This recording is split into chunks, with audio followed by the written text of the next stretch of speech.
I'm going to start with a story. 1998. 1998. Do you remember 1998? We were at the height of massive change around the world in this country. People were flooding online, connecting with each other, interacting with each other online. It was a crazy time, but it was actually the best example I can think of sort of the worst part of the human mind, the worst things that could have possibly happened in 1998, and it was really the Beanie Baby craze. Do you remember the Beanie Baby craze? I grew up in Queens, and I remember watching TV and being like, what is going on in the world? Like, people went bananas. They were just consuming and selling and buying Beanie Babies. It was this crazy hysteria that just completely took over the country. And it was the mastermind of this dude, Ty Warner. And, you look at his eyes, it's either he's like a really playful Willy Wonka type, or he's like a maniacal mad genius. So people went nuts, and people were buying Beanie Babies like crazy. 64% of Americans owned at least one Beanie Baby in the year of 1997. It was crazy. It was crazy. It was like the Beanie Baby mania was at an all-time high. This is a famous case of a divorce in 1999, where a husband and wife were dividing the Beanie Babies as part of the settlement in front of the judge. Or there's this great story in Canada. People were smuggling Beanie Babies from Canada to the US to the point where you were only allowed to have one Beanie Baby in your car when you crossed the border. It was like the law. It was insane. Beanie Babies like completely consumed all of us. And according to The Economist, humans occasionally view exciting new creations as fantastic objects, which overwhelm us and skew our sense of reason. Our brains begin to tell us that by obtaining these magical objects, we will achieve some profound level of satisfaction, something akin to transcendence. Beanie Babies tapped into a deep, primal, evolutionary social need to connect with others, and it reached an all-time intense high. Frankly, we are a culture on edge. We are just on edge. We're ready for the next thing. We're ready to be hyped up. We're just curious about what's next, and that really is the key word, hype. And I'm going to talk to you a little bit about hype, this extravagant or intensive publicity or promotion. And that's really the nature of this talk today that I'm going to do. I call it Hype Feast, and it's about how our culture feeds on sort of a manufactured anticipation and how that brings people together, and really what does that mean for companies, brands, or employers. Just by way of introduction, I'm the founder and CEO of a consulting company called Sylvain. We do strategy and design consulting. We do innovation, brand strategy work with Nike, Apple, Netflix right now. You can Google us if you want. But back to hype, okay? So I work downtown. My office is downtown, and not far from the Supreme store. And Supreme is a great example of really the manufacturing of hype. There's this great tweet, I don't have a dog, but will I still buy the Supreme dog leash? You bet I will. Like anything, and if you have kids of a certain age, you know what I'm talking about. If you slap on Supreme on something, kids or teens will go crazy. Or the Telfar bag. I guess I'll buy a Telfar bag. I don't really want one, but everyone else has one, and they are cheap and black-owned. The large brown one could be a good work bag for me. Just the nature of people obsessing about this thing drives people to want it. Or, again, if you have kids of a certain age, or maybe you yourself, Euphoria, crazy hype the last few weeks. If you watch that season, that second season, binged all of Euphoria in 2 days to appease my friends who wouldn't stop telling me to watch it, and now I finally understand what half of my Twitter feed means. Euphoria and pop culture was sort of the language that people use to connect with each other. It's where social bonds are forged. Or, I literally, about 10 minutes ago, was playing Wordle. Wordle achieved some sense of hype over the last few weeks. Or, NFTs. You can't really talk about this conversation. The word NFT in itself is hype-ridden. And then, of course, the whole industry is based on hype. These digital artifacts that people will buy and sell and share.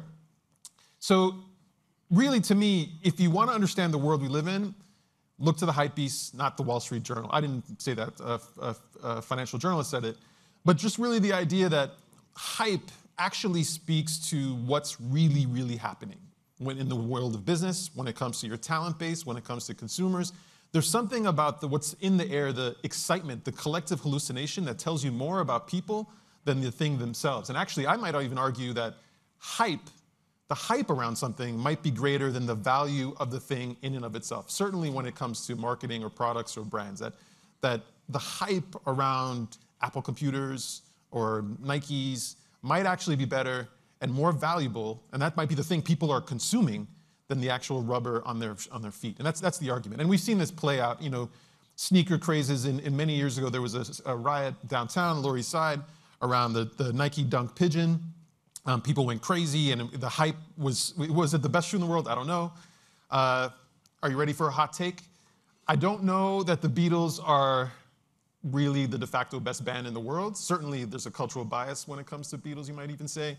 But the Beatles are definitely the most marketed band ever. And you might even say they were overhyped. Certainly, Beatlemania, them coming over across the Atlantic Ocean, was an example of how hype was actually maybe bigger than the music itself, maybe? Or remember Segways? Segways were hyped up. Remember Segways? We were all supposed to be out in the street, getting from place to place on Segways. People were like, it's going to change everything. And of course, that didn't happen. And this applies to politics as well. Some people argue that politicians that really thrive are really all they're doing is stoking hype and may not actually have policy agenda to speak to. So what is hype? And I argue that hype is part of a cultural operating system. It's a human society's general approach to making meaning. Essentially how groups of human beings go about deciding what matters to them collectively. I argue that hype is actually the language that connects us all. It's sort of the social fabric that brings us together. And all different societies in different eras have different cultural operating systems. My argument is that hype is kind of a key one, and that's because it sort of serves as part of our hive mind. It's kind of the thing that connects us. We sort of share a collective mindset because we're all thinking about the same things and we're forging connections. I don't need to know you to know that some of these things I'm talking about, you're connected to. And it's actually biological. It's actually neurological, I could say. There's a dopamine surge when we get something new, when we see something new, like our heart rate increases, blood pressure increases, our pupils increase. It's all biological when we get something new, and it's actually called neophilia, when you're addicted to the novelty and the desire for new experiences. You're just excited. We want it. We are wired for new things. We are wired to be hit with that surge of something new. And you might even argue it's evolutionary. Maybe that's what kept our species alive as long as it has. And there's this great Albert Camus quote, which I won't read in French for you. But what he basically says is that we need the sweet pain of anticipation to tell us we're really alive. It's the anticipation that keeps our heart beating. It's the anticipation that keeps us wanting to indulge in what's in the future. And just to get even nerdier about this, there's a anthropologist, Andrew Odlyzko, I think is how you pronounce it, who said, and he said this a long time ago, markets can be strikingly inefficient, and investors and the general public can fall subject to collective hallucinations that hold them in their thrall for several years until they suffer a hard collision with reality. Hype is part of this kind of collective hallucination.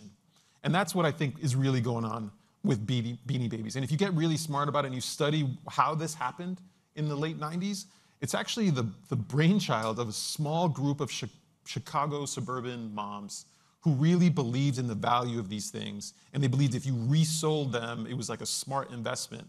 And that hype among that small group grew and grew and grew. And Beanie Babies became like this investing thing that you had to tap into if you really wanted to succeed.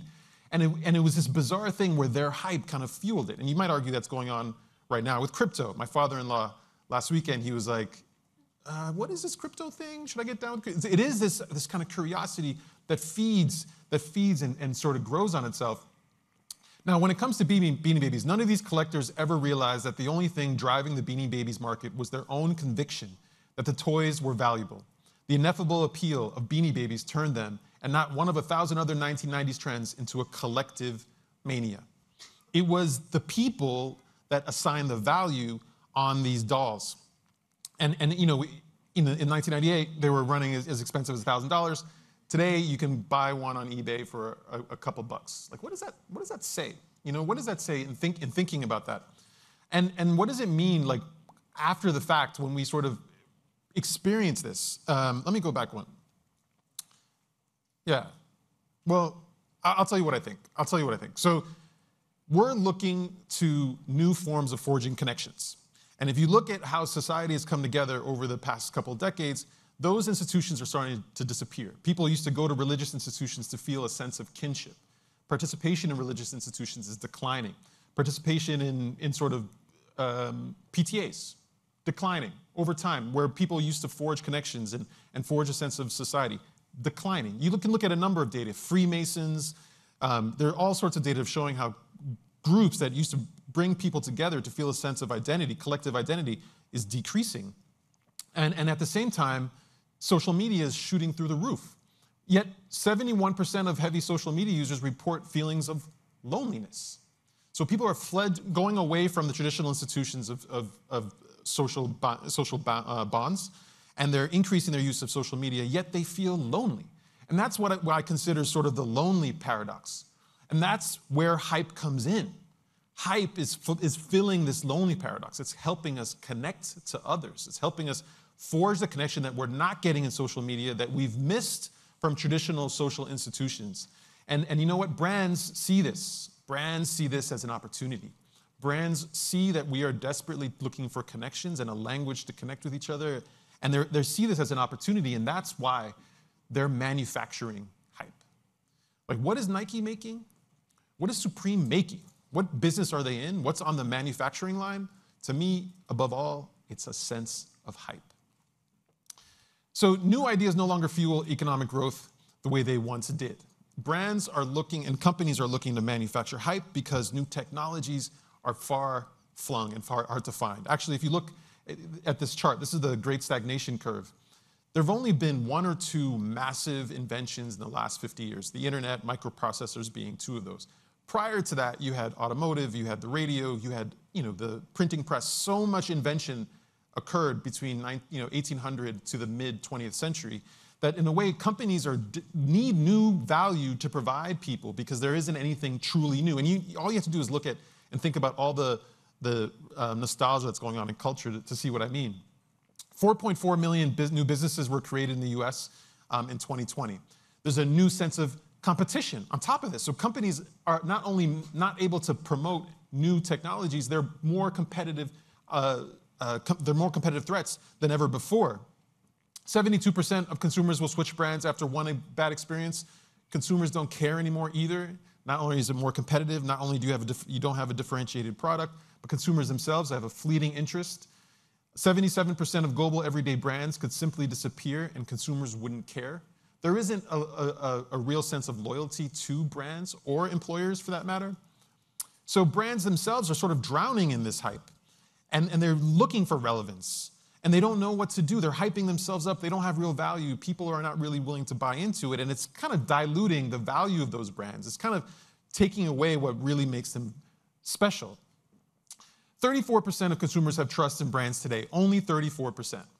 So there's a complete absence of trust in brands, and hype is only making it worse. And brands are kind of making that happen. So it's one thing to remember, brands market, consumers hype.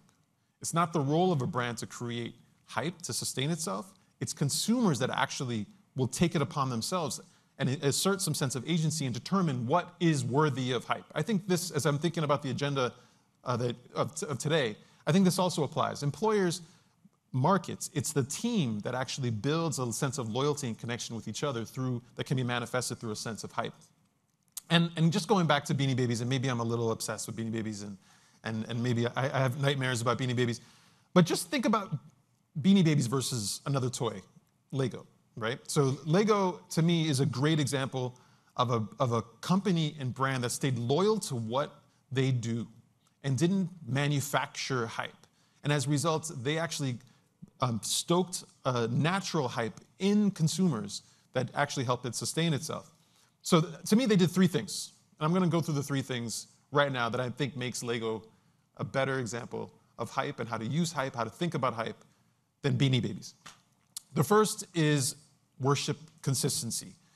They are completely unapologetic to really staying loyal to who they are. And actually, it's pretty remarkable that you can pick up a box of Legos from the 70s and it completely snaps with a box of Legos from 2022. There's literally no product experience in the world. Think about it. where literally you can use something that you used 50 years ago and it's equally as enjoyable, equally as valuable as it is in 2022. There was like a complete sense of consistency that made that valuable. The fact that you can take Lego bricks from 30 years ago and they still snap together with the same new Lego brick that comes out, I mean, what type of product can span generations like that? There's something really special to it. Their consistency also shows up in how they market themselves and how they talk to their company and their team. And it's pretty remarkable. The advertising is more or less the same. They know who they are, and they keep beating the drum of who Lego is. Second thing that they do that I think is pretty cool is that they create space. They sort of know their place, and they give consumers a space to convene and really connect with each other on their own terms. And they do that really well digitally, where they have the Lego community, they have this idea shop where people can post their own inventions and ways that they work with Lego, and they connect with each other, they advise each other. And it's not something that's run by Lego, it's something that's it's housed at Lego, it's hosted by Lego. And to the point where you have so many Lego identities. You have master builders and artists and all sorts of different people that kind of connect with each other. This is a piece that was found in a sculpture garden.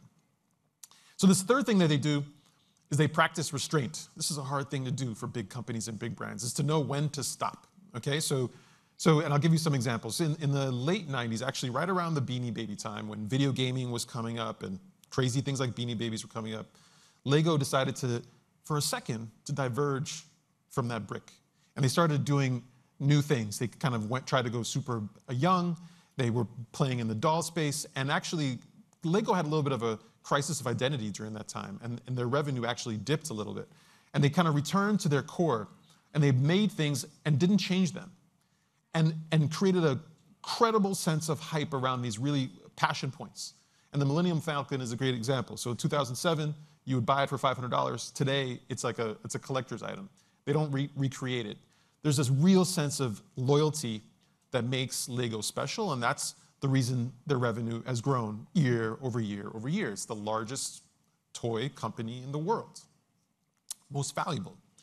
So to me, the way to really harness hype and not fall in the trap of hype, and to overcome the lonely paradox, and to forge connections with people naturally, and to speak their language, it's through these things.